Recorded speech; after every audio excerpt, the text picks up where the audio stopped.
अभी तक सुखदेव जी ने कहीं भी राधा नाम का उच्चारण नहीं किया। वो राधा जी को बड़ी गोपी के नाम से संबोधित करते थे।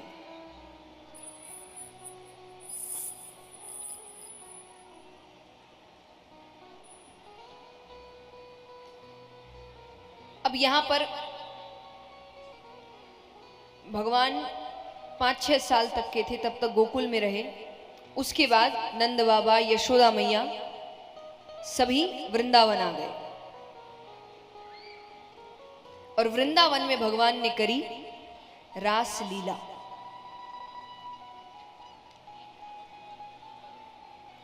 अच्छा आइए, सामने जो है थोड़ा आवाज कम करें, जो कार्य करता है वो भी।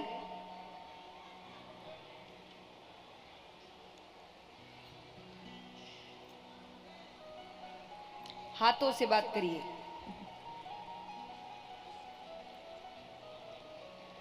अब भगवान ने वृंदावन रास लीला, क्योंकि भगवान की गोवर्धन लीला अत्यंत रहस्यमयी लीला है। इस लीला के बाद मैं ये नहीं कहूंगी कि सबको ये समझ आ गया कि कृष्ण कौन है, नहीं, वो तो भगवान ने अंत तक कोशिश करी कि लोगों को पता ना चले कि कृष्ण ही भगवान है।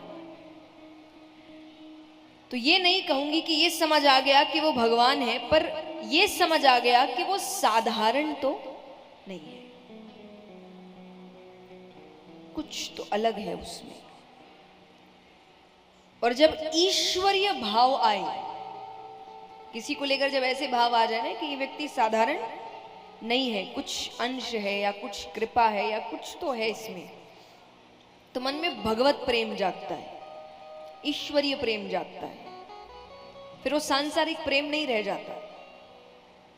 तो जब भगवान को लेकर उनके मन में ईश्वरीय प्रेम आया, तब जाकर भगवान ने रास लीला करी, उससे पहले नहीं करी। अब सुखदेव जी यहां पर रास लीला को बहुत संक्षेप में सुनाते हैं। क्यों? क्योंकि उनको पता था कलयुग के जो जीव हैं वो इस लीला को कभी समझ नहीं पाएंगे, वो इसमें काम देखेंगे, देखते ही है। हम इस शब्द का प्रयोग कितने गलत वाक्यों में करते हैं, और हम ही कर रहे हैं। आप किसी और से क्या उम्मीद रखेंगे या शिकायत रखेंगे कि वो भगवान के बारे में ऐसा बोल रहे हैं, वो भगवान का मजाक बना रहे हैं। मैं हमेशा एक बात कहती हूं, मजाक कौन बना रहा है नहीं बना रहा है दूसरी बात है, हंस कौन रहा है, हंस कौन रहा है? हंस तो हम ही रहे हैं ना। हंसना बंद कर दीजिए, मजाक बनने बंद हो जाएंगे। एक दुकानदार अपनी दुकान में सामान तभी तक रखेगा जब तक वो बिकेगा। जिस दिन वो बिकना बंद हो जाएगा वो रखना बंद कर देगा। बिक रहा है अभी, आप सुन रहे हैं, आप हंस रहे हैं। और मैं हमेशा कहती हूं कि मनुष्य इतना तो नहीं गिर सकता कि अगर कोई ये भी कहे कि मजाक ही तो है, मजाक को लेना नहीं आता, तो आप इतना गिर गए हैं कि जब तकलीफ आती है तो इसी भगवान के पास मांगने जाते हो कि मेरी तकलीफ दूर कर दो, मेरी स्थिति ठीक कर दो, मेरे दिन अच्छे कर दो, मेरी सहायता कर दो, मुझ पे कृपा कर दो। और जब दिन सही चल रहे होते हैं तो इसी का मजाक बनाते हो। इतना गिर गए हम, प्रसंग खत्म हो गए हैं मजाक करने के लिए कि भगवान का मजाक बना रहे हैं। और मैं हमेशा कहती हूं, हमेशा बदलाव के लिए हिंसा करने की जरूरत नहीं है, हिस्सा मत बनिए। बदलाव ऐसे भी आ सकता है, ऐसी चीजों का हिस्सा बनना बंद कर दीजिए। अगर आज आपके सामने कोई कुछ ऐसा कह भी रहा है जो भगवान को नीचा दिख रहा है या भगवान का मजाक है, आपको बस ये करना है कि हंसना नहीं है कि ये मजाक नहीं था, मुझे हंसी नहीं आई, बस इतना। इसमें हिंसा हुई नकारात्मकता फैली, नफरत हुई, लेकिन बदलाव भी आ गया। और याद रखना,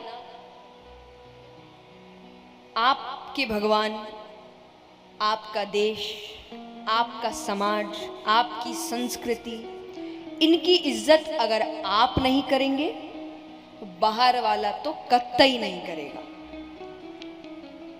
कि जिनका है जब उनको नहीं पड़ी तो हमको क्यों पड़ी, हमारे तो है भी नहीं। जब इज्जत आप ही नहीं कर रहे तो आप किसी और से क्या उम्मीद रख रहे हैं कि वो इज्जत करेगा। तो पहले आप इज्जत करना सीखिए। और मैं हमेशा कहती हूं, कल भी मैंने कहा था, भगवान की बराबरी मत करिए। और आप क्यों भूल रहे हैं कि रास लीला का जो प्रसंग है, कोई लड़का लड़की नहीं नाच रहे कि आपको देखना लड़का लड़की नाच रहे हैं, वो लड़का लड़की है क्या? वो भगवान नाच रहे हैं भाई। अभी आप नंद उत्सव में आप सबने बड़ा नृत्य किया, किस किस ने नृत्य किया? हाथ उठाओ। आनंद आया? मान लीजिए जब आप नृत्य कर रहे थे उसी वक्त बीच में भगवान आ जाते, सोच के देखो कि आप नृत्य कर, अचानक से बीच में भगवान प्रकट हो गए, क्या करते आप? पीछे हट जाते, पराया मर्द आ गया, हट जाते क्या? क्यों नहीं? कैसे आपका नृत्य करना भक्ति है और गोपियों का नृत्य करना काम है? आप नृत्य करें तो बड़े भाव है आप में, बड़ी भक्ति है, बड़ा प्रेम है। गोपियां नृत्य कर ले तो काम हो गया। ये भेदभाव क्यों भाई?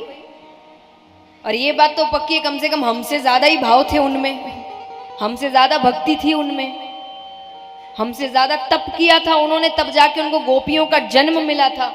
ये सब बड़े बड़े ऋषि गण थे जिन्होंने वर्षों तपस्या करी थी। तब भगवान ने कहा था कि इनका तप इतना बड़ा है कि सिर्फ कुछ देर की झलक इनके लिए काफी नहीं होगी।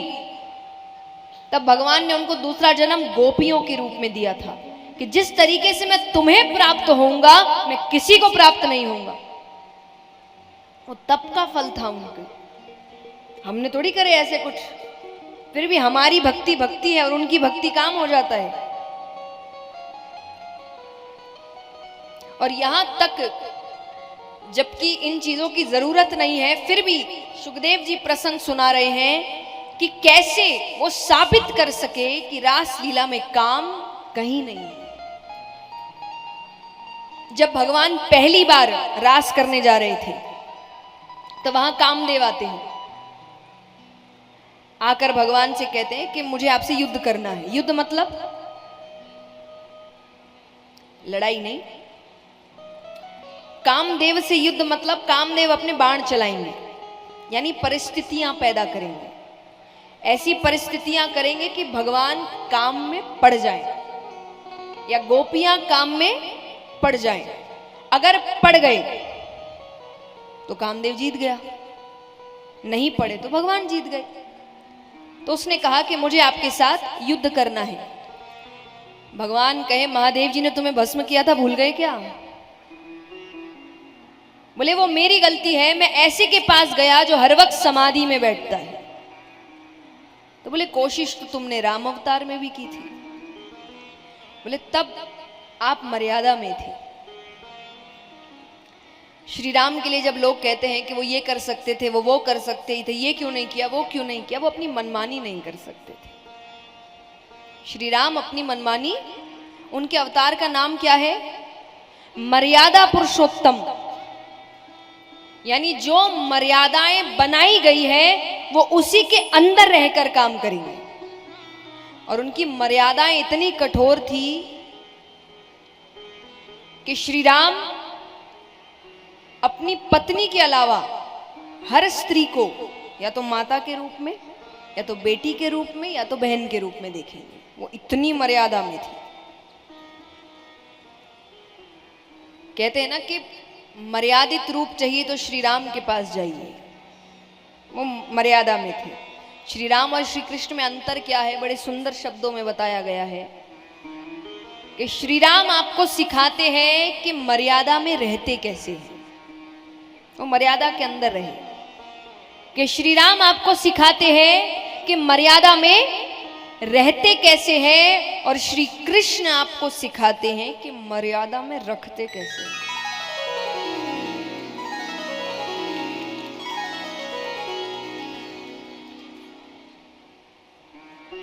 श्री राम कहे आप अच्छे बुरे मायने नहीं रखता, मैं अपनी अच्छाई नहीं छोड़ूंगा। श्री कृष्ण कहे तुम अच्छे तो मैं डबल अच्छा, तुम बुरे तो मैं डबल बुरा। तो भगवान ने तो इतने अवतार ही इसलिए लिया, आप अपने हिसाब से अवतार चुन लीजिए। कोई कहे कि हमको नियम के अंदर रहना पसंद नहीं, कृष्ण को चुनिए, सारे नियम तोड़े उन्होंने, लेकिन धर्म के लिए। श्री राम नियम के अंदर रहकर काम करते हैं। करना दोनों को ही धर्म के लिए है सब कुछ, लेकिन अपने अपने तरीके हैं। तो तरीके आप खुद चुन सकते हैं, मंजिल सबकी एक ही है, रास्ते आप खुद चुनिए। तो कामदेव यहां पर कह रहे हैं कि आप तब मर्यादा में थे, मैं कुछ कर ना सका। तो भगवान कहते अब क्या चाहते हो? बोले अब आपने ऐसे किसी व्रत का धारण नहीं किया, सब कुछ मेरे हिसाब से है। शरद पूर्णिमा की रात है, सुंदर सुंदर गोपियों का साथ है। कामदेव ने कहा सुंदर गोपियां। देखिए ऐसे तो सबको पता है कि गोपियां बहुत सुंदर थी, पर कितनी सुंदर, तो उनकी सुंदरता बताई गई है। अगर आपको किसी को बहुत सुंदर कहना है तो आप क्या कहते हैं? एक शब्द का प्रयोग करते हैं हम, बताओ। अप्सरा। क्या कहते हैं? अप्सराएं सबसे सुंदर होती है। कहां होती है? स्वर्ग में। अगर बहुत ज्यादा नहीं है, कुछ है।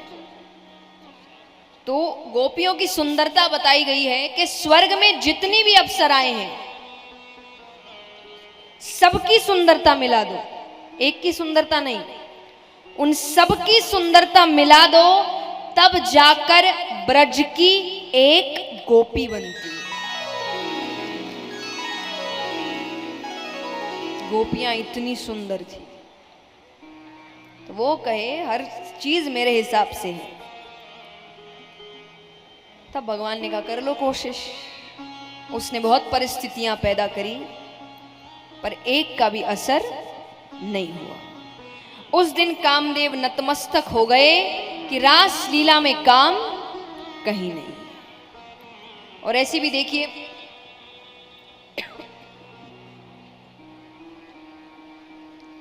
सफाई कितनी भी दे दे, जिसको नहीं मानना वो नहीं मानता है, जिसको भगवान पर उंगली उठाना है वो उठाएगा। तो उन सब के लिए गोपियां बड़ी सुंदर बात कहती है कि हमें नहीं मतलब आप क्या सोच रहे हैं, आप क्या नहीं सोच रहे हैं। हमारा प्रेम या तो हम जानते हैं या तो वो जानता है, और किसी को हमें बताना भी नहीं। और अच्छी चीजें हर किसी को समझ भी नहीं। मैं हमेशा कहती हूं, दूसरों में अच्छाई देखने के लिए खुद में भी अच्छाई होनी चाहिए। जो खुद अच्छा नहीं है उसको दूसरों में क्या अच्छाई दिखाई देगी? जो खुद के अंदर चोर है, खुद के अंदर बुराई है, उसको हर कोई बुरा लगता है, और जो खुद अच्छा है उसको हर कोई अच्छा लगता है। तो गोपियां भी कहती है कि हमारा प्रेम हर कोई नहीं समझ पाएगा, क्योंकि हर कोई ये प्रेम कर भी नहीं पाएगा।